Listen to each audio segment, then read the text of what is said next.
Hello everyone, I'm Matt, and welcome back to the Amateur Writing Expert. Today, we're going to be talking about work-life-right balance. This is a very important topic, and I've done videos before, but I've never really discussed this issue. How do you carve out time to write in your life, and how do you go about properly doing that? So in this video, I'm going to talk about 5 tips that I think are going to help in your writing life and in mine. 5 tips that will help you in balancing your work and your life and your writing. So, tip number 1, invest in things other than writing. This may seem contradictory, but this is perhaps the most important thing I've learned in my journey as a writer. Oftentimes, when people go wrong, when they get to the end of their life and realize that they have missed out on life, it's because they didn't ask themselves at the beginning of their lives or at any point during their life, what is it that is most important to me? To quote Uncle Iroh from Avatar: The Last Airbender, it's time for you to look inward and begin asking yourself the big questions. Who are you and what do you want? Now, obviously, there's great wisdom in this. It obviously can be taken to unhealthy extremes because of being self-focused, but this is an important question to ask yourself because none of us has infinite time on this earth. A lot of times when people go wrong, it's because they spend their life and then they get to the end of their lives and they realize that they spent their entire life investing in things and chasing something that they find out is not the most important. So when it comes to writing, you need to be ready to invest in things other than writing. I am not a proponent of you just living your life in a closeted room writing and never interacting with people. We are made to interact with people and to care for other people. As the great book once said, you are to love your neighbor as yourself. If we never invest in the lives of others, we will never be able to help others. And that is why we are on this earth. We are made to help those who are around us, to share Christ's love with the people in our lives, and to love each other as Jesus loved us. So, the first thing I'm going to, even if you don't believe in Jesus, that I'm going to recommend is take time to invest in the lives of other people.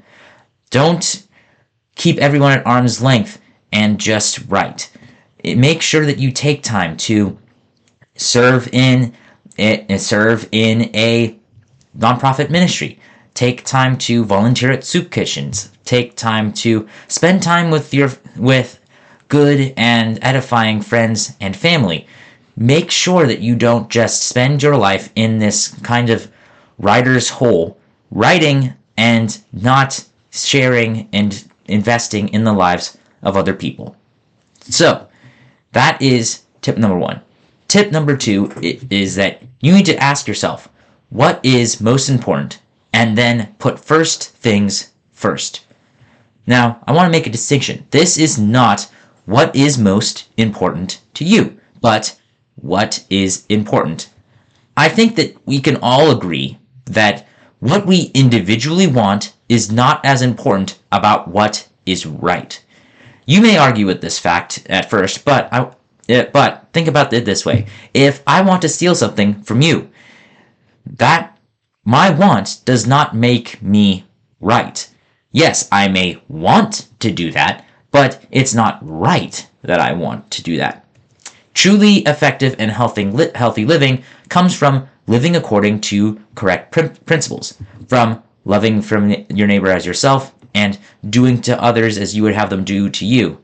So, when you sit down and try to think about what you want to do in your writing, ask yourself, what is it that I want to achieve in life? How do I want the people who knew me best to remember me?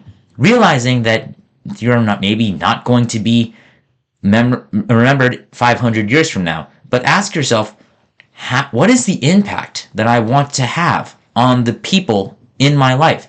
Do I want them to remember me as a kind friend, as a compassionate co-worker, as a invested husband, father, wife, or son, brother or sister, as a caring and understanding uncle or aunt? Ask yourself these questions. Once you have asked yourself these questions, you can then prioritize and figure out, okay, where does writing fall into the list of the things I want to do in life? If you want to write and you have a deep desire, but ultimately your higher goal in life is to be someone who loves your neighbor as yourself and does unto others as you would have them do unto you, then you're going to not want to have it be that you're being rude or mean to people and carving out boundaries for your writing. You're going to want to take time to invest in other people. You're going to want to take time to spend with your nieces and nephews. You're going to want to take time to listen to a friend who's struggling through something and give them some help and encouragement and advice.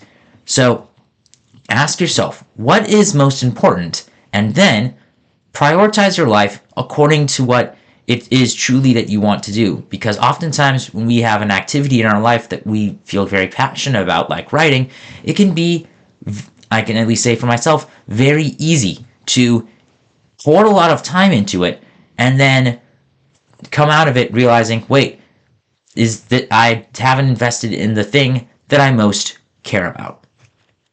Tip number 3 is take time to write and carve out non-writing boundaries.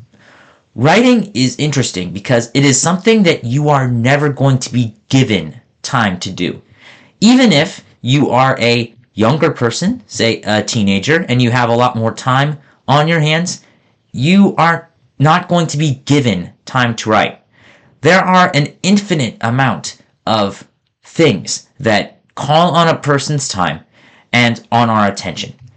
And the only way that you can that you can carve out time for any activity is to say no to a different type of activity. If you are saying, yes, I'm going to go and hang out with my friends, you are saying no to doing the household project that you wanted to get to having your examining the engine of your car that has been having issues, and you're saying no to, say, taking time to write. So this is why it's important to ask yourself what it is most important to do. And with these things, once you've answered that question and you know where writing falls on your list of priorities, you will then be able to prioritize your life and say, okay, yes, I care about my friends, but I've already spent time with my friends this week, and I'm going to take time for writing. Do I really want to go to that concert, or would I have a more myself happy and enjoyable time if I took that time to write? So it is important to realize that nobody in life is going to give you time to write. You must take time in order to do it. So that's important, and it's important because you might need to make some tough decisions on this. You might, like I said, have to realize that you're not going to spend as many evenings with your friends or coffees with your friends as you did before. You might decide that you are going to put down a sport that you really enjoy or an activity that you really enjoy because you realize, I like this activity, but I don't like it as much as the idea of writing. And so it is something that you're going to have to take time to do. It might mean that you stay up a little bit later at night. It might mean that you get up earlier in the morning, or that you take time and you take time to do your writing instead of scrolling through your social media feed. but it's important to carve out the time for writing. But you want to make sure to set boundaries for when you aren't going to be working on writing.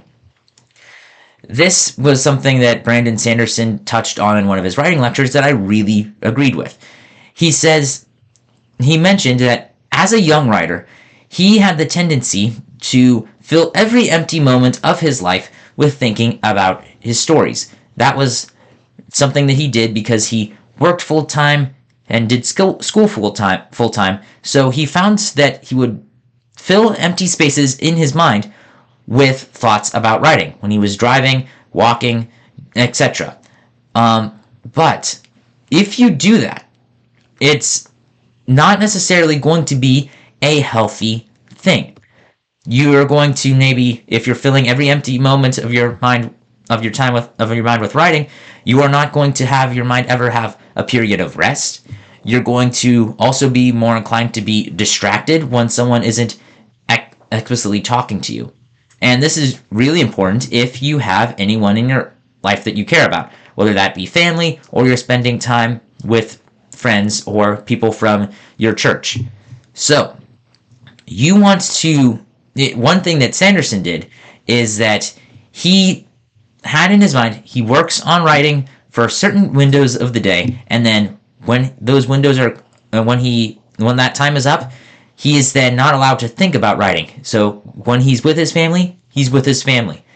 And this is, again, a very healthy thing. It's important to take time in our lives to invest in other things.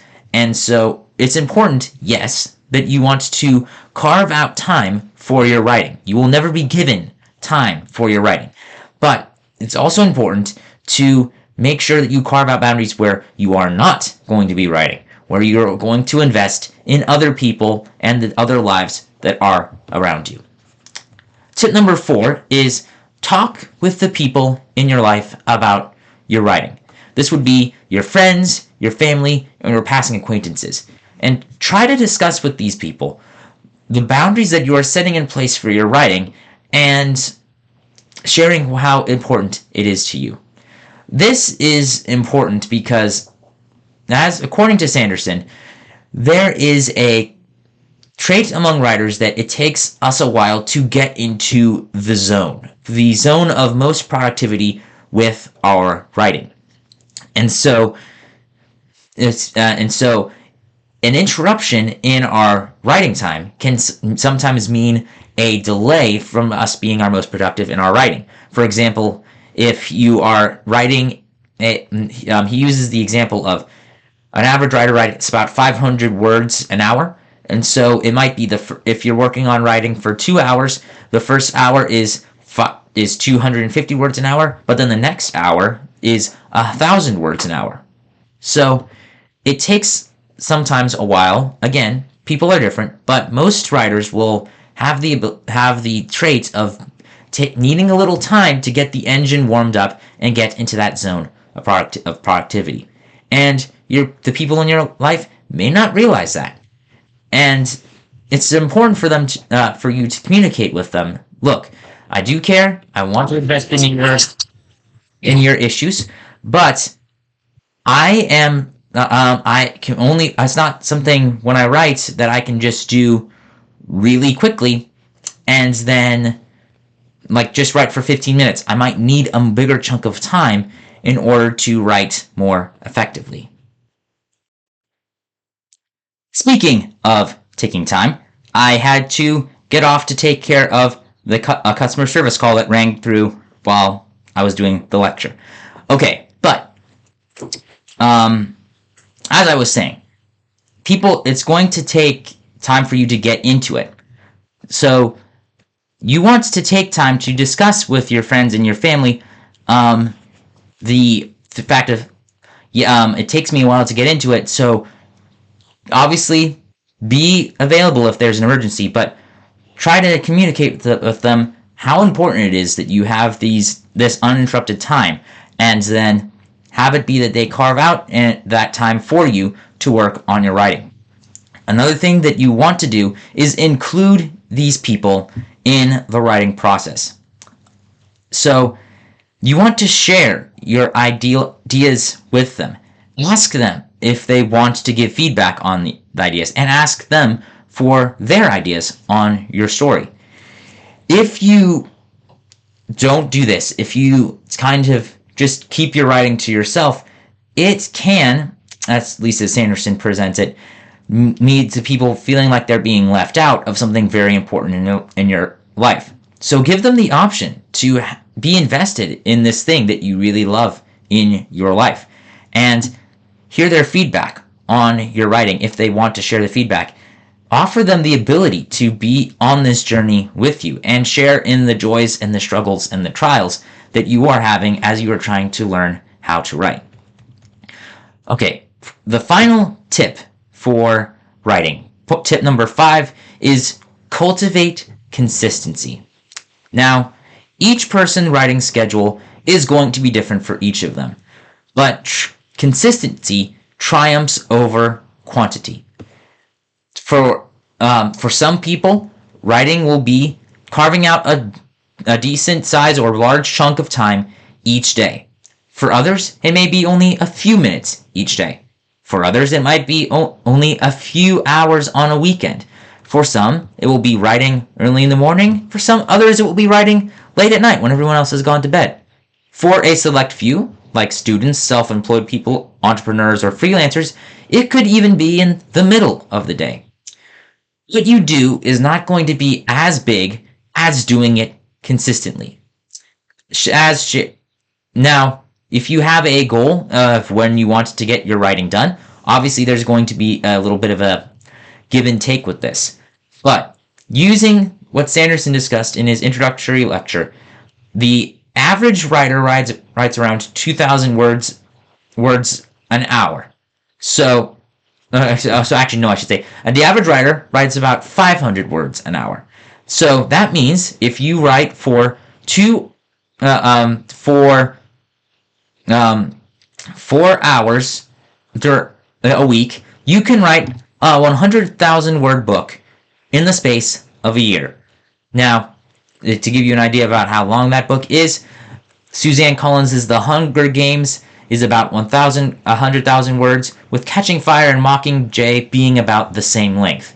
So, in the space of a year, if you can only carve out 4 hours to work on your book, if you are likely to write 100,000 words in a year, which is a little bit longer, he claims, than the average book, but it's still a good, decently sized book. So if you write more words in a year, you can make more than 4 hours a week. You might be able to get a book finished in a shorter amount of time, or you might be able to write a longer book. But it's going to be, again, asking yourself, what is it that I most want to achieve?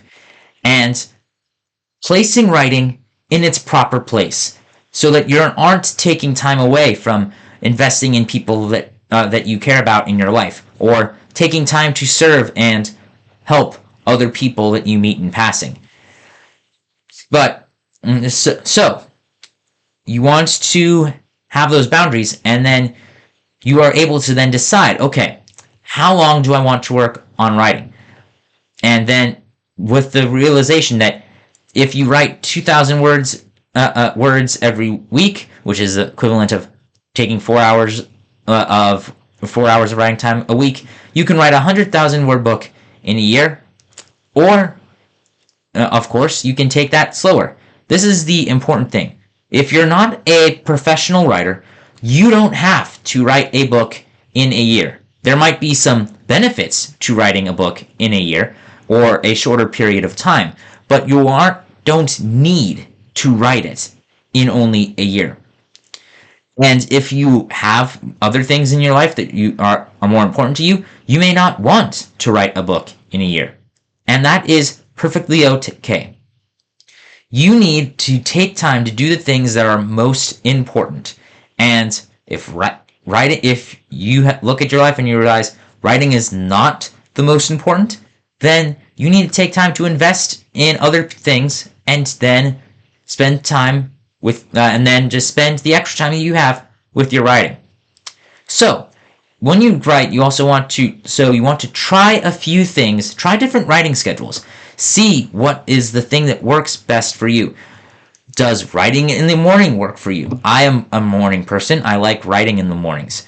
Or but that's not going to work if you're a more nighttime oriented person.